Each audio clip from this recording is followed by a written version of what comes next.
that relate to the potential of you missing work and or not doing as well as you want to on assessments. And it all kind of folds together. We're really talking about the same basic idea, which is how do you handle it when you're not able to demonstrate to me that you understand something during the time that we have in class. Okay, so one of the times that that'll happen is because you're just not here. And so the most important thing is communicate with me. If you can't be here, if you know you're not gonna be here, or if you're gone for whatever reason, whether it's a family reunion or illness, talk to me as soon as you can, and we'll try to make a plan.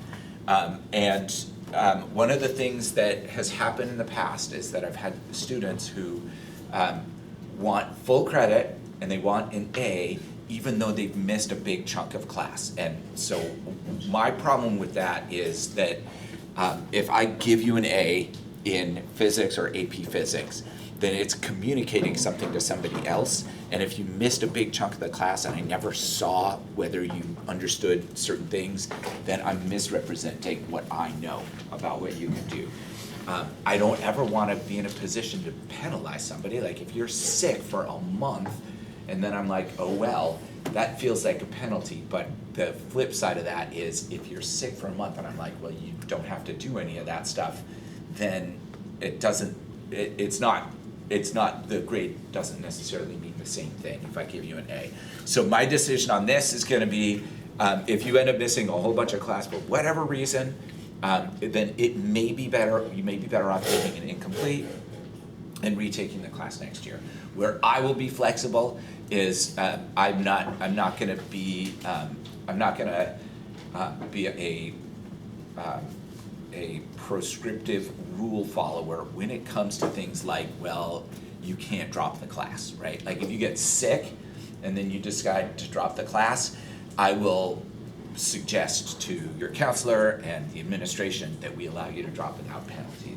So I'll work with you with things like that. I don't want sickness or anything like that to be a penalty.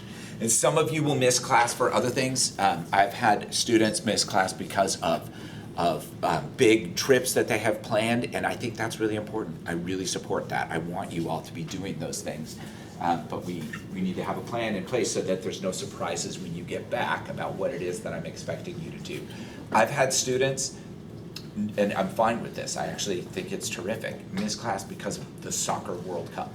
Like there were students who are like, I'm gonna watch the game, I'm not gonna be in class, and I'm okay with that, I really am.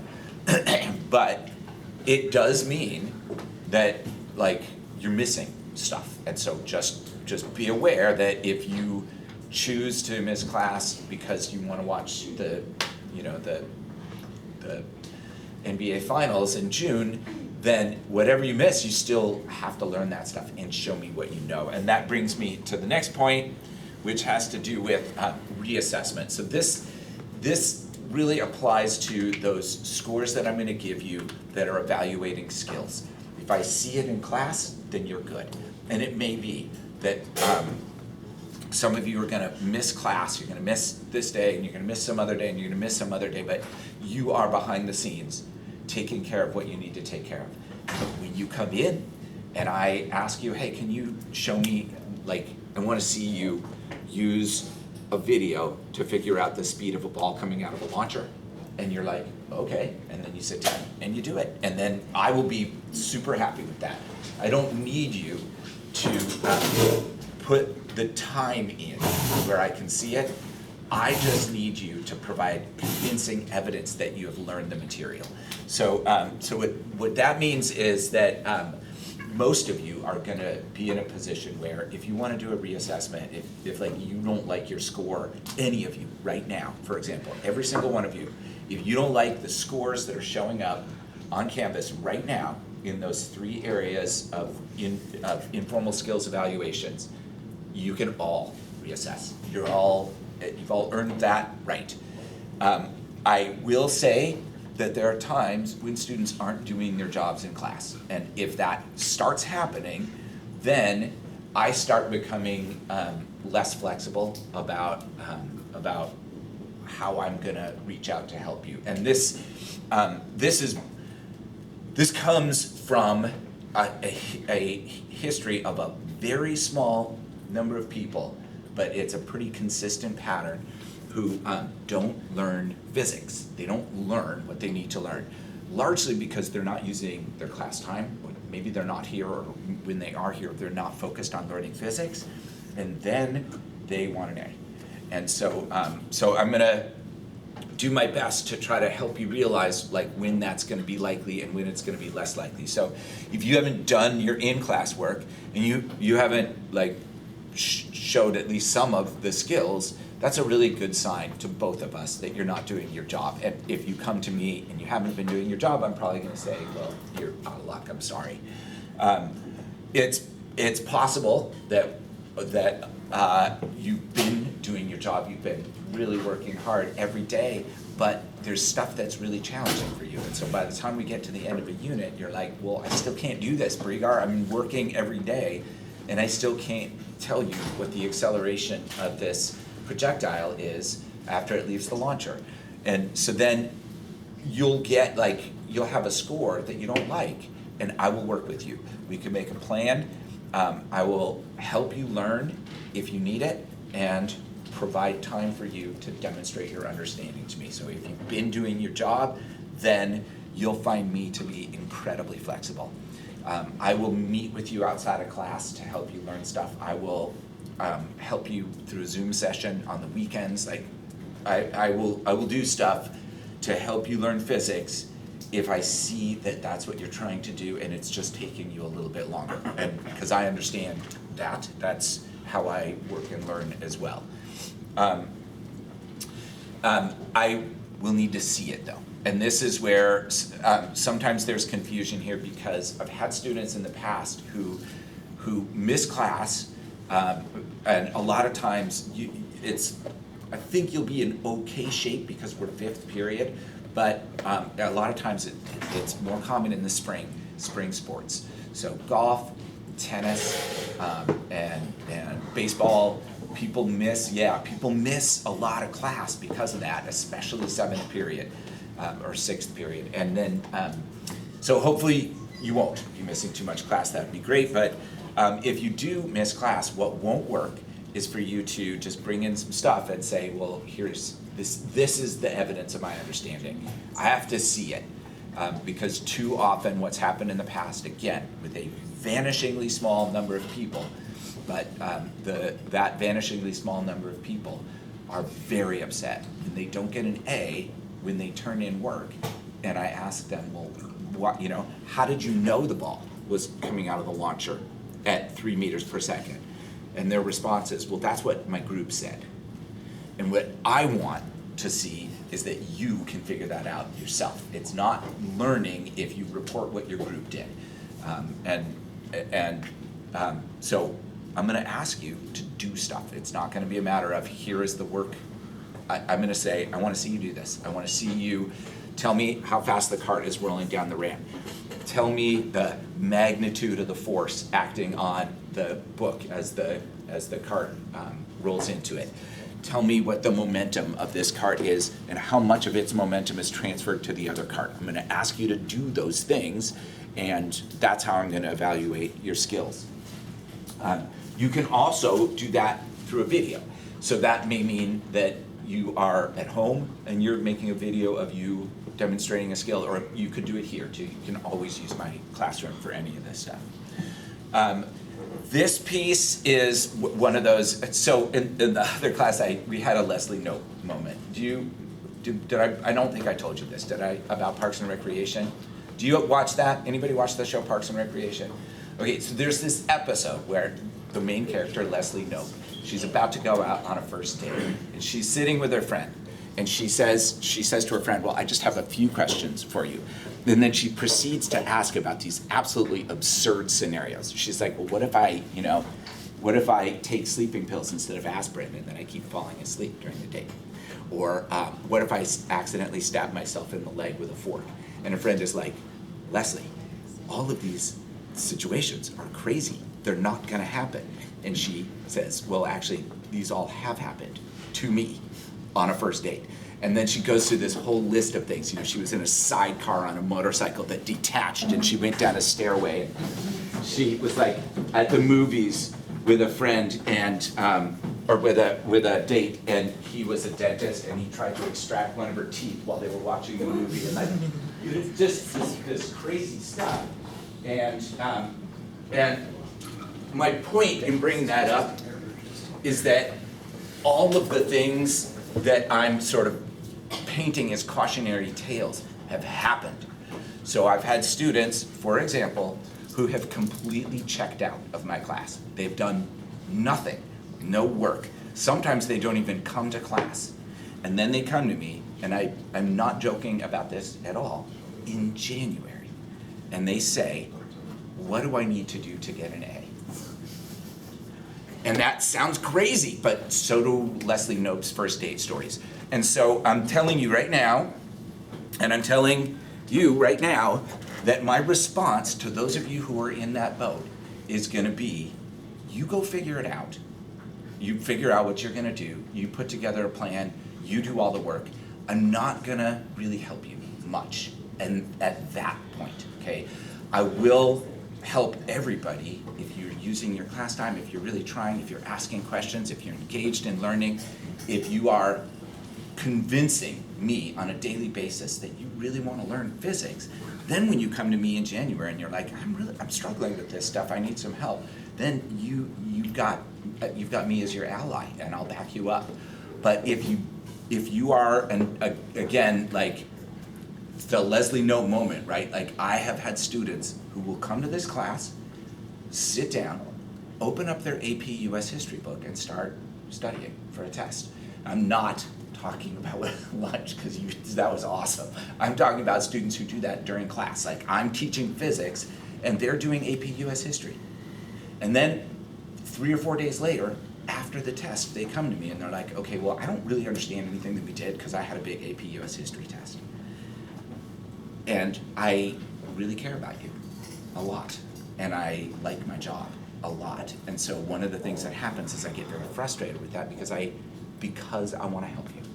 I don't ever want your bad decisions to cause trouble for you down the road, but I am now officially too feeble to offer that kind of assistance anymore. I'm like feeble, I'm weak, physically, emotionally, I don't have the strength that I used to anymore. And so when you come to me, if you have not been doing your job, I'm gonna tell you, you come up with something and you convince me that you understand everything that we've done. If you can do that without taking up any of my time, then you'll get your A. Okay? And when this has happened in the past, people are like, well, what do you want me to do? What do I do? And my response will be, you figure it out. And then their response in the past has been, well, how am I even gonna know if this is gonna do the trick or not? And I'm gonna say, I don't know. Because the thing is, if you ask me to make a plan, my response is gonna be, I did.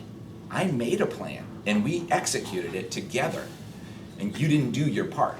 So now you're on your own. And I don't think that that's unreasonable. I also feel like a colossal jerk when I stand my ground. And so that's kind of where all this stuff is coming from, is I want to make sure that you're all hearing this up front. I think probably if it happens, I'm still gonna feel like a jerk, but at least I'm gonna be able to, I'm probably the only one who's ever gonna watch this again. If somebody comes up to me in January and they're like, can you help me get an A? I'm gonna say, go watch the video. That person probably won't, but I will, because I'm gonna be like, am I crazy? Or did I tell them that this was gonna happen? And then I'm gonna go back and watch the video and be like, not crazy. Unless I watch the video and I don't see any of this, in which case I am crazy. All right, so, so this is kind of what I was just talking about, so I'm not gonna go through that again. And then the last things to think about, so I have to tell you the story of this, which I think is just rich. This was written by my daughter, and here's what happened. I was on the phone. I was sitting on my bed in my room on the phone, and she came into the room, blah, blah, blah, blah, blah, blah, blah. She needed something, and I went like this. And everybody knows what this means, right? This means just give me a few minutes, and then I'll be off the phone, and then I'll help you. So she comes back 4 minutes and 59 seconds later with this handwritten sign. And she's like, come on, man, you said 5 minutes, and it's been 5 minutes. And the point of this is really to help you understand that I am gonna say things to you because I really do care about you, and I really want you to be successful, and I really want you to be happy. But some of those things cannot be taken literally depending on circumstances. So for example, one of the things that I'm almost certainly gonna say to you as a group and individually is, I've got your back. I say that a lot, and I really mean it. When you come to me and you've been working your butt off, and I tell you, okay, tomorrow we're gonna do like the big final assessment for projectile motion, and you come to me and you're like, Brigar, I don't get this stuff yet. What do? I'm gonna say, I've got your back. If you say, if you put a 3 in for these skills, my folks are gonna, like, they're gonna be so upset with me. I'll say, I've got your back. I won't put those scores in. Like, I don't want you to suffer. But where that comes back to haunt me is in the small percentage of cases where people then don't learn anything and don't do anything, and then they come to me and they're like, well, you know, I can you just like erase that bad grade? And that's where the it has been 5 minutes comes in, because I do have your back. I will have your back, but only if you're doing your part of the equation too. You've got to do your part of the job. Otherwise, as much as I want to catch you as you're falling, you're on your own. And I will say that to you, and it's gonna hurt you a lot, I know, and it's not gonna be easy for me either. Okay, so what that means is, use your time in class. Don't do the like work on your other homework in here, because I'm not gonna make a big deal out of it at the time. If you're working on AP Chemistry or Calculus or AP US History or whatever, I probably won't say a thing. But I see it, and when you come to me later and say, I don't understand why I got a 3 on this, I'm gonna say, well, you weren't actually in the class. You were present physically, but you weren't doing anything. Feedback, well, see, some of you may not like it when I tell you that there's something that you're not doing that's quite right, and I hope that that doesn't apply to everybody, but if it does, just keep in mind, like, I don't like criticizing. I don't want to criticize, so if I say you're not doing it right, it's because I really think there's a better way that you can do it. And then, as we've talked about before, what you turn in on paper does not necessarily reflect your understanding. It may be completely right, but if you can't explain it, and I didn't see you do it, then it's not really proof that you know. It's evidence, certainly, but it's not proof.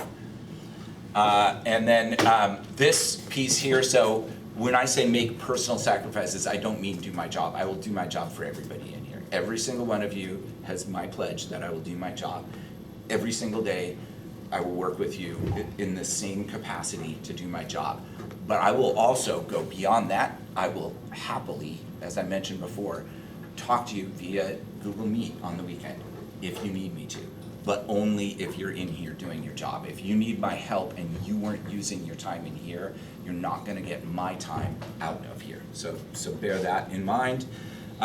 This piece is not, so I certainly don't judge. I know some of you probably don't really love physics, but if you do, you'll probably learn more.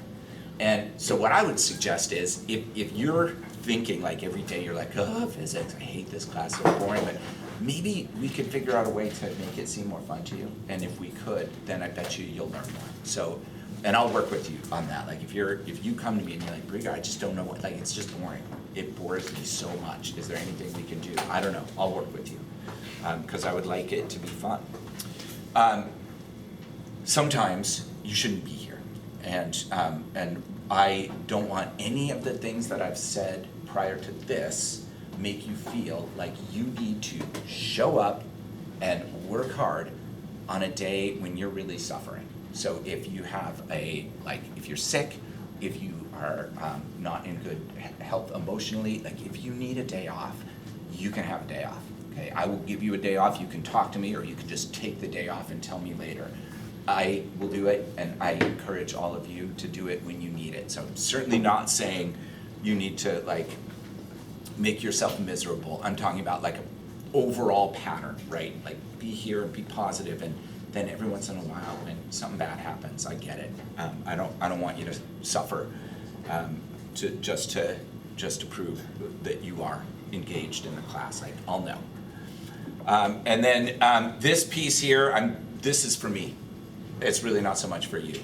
I am trying to set some boundaries because I am very easily swayed by other people's distress. I'm a soother.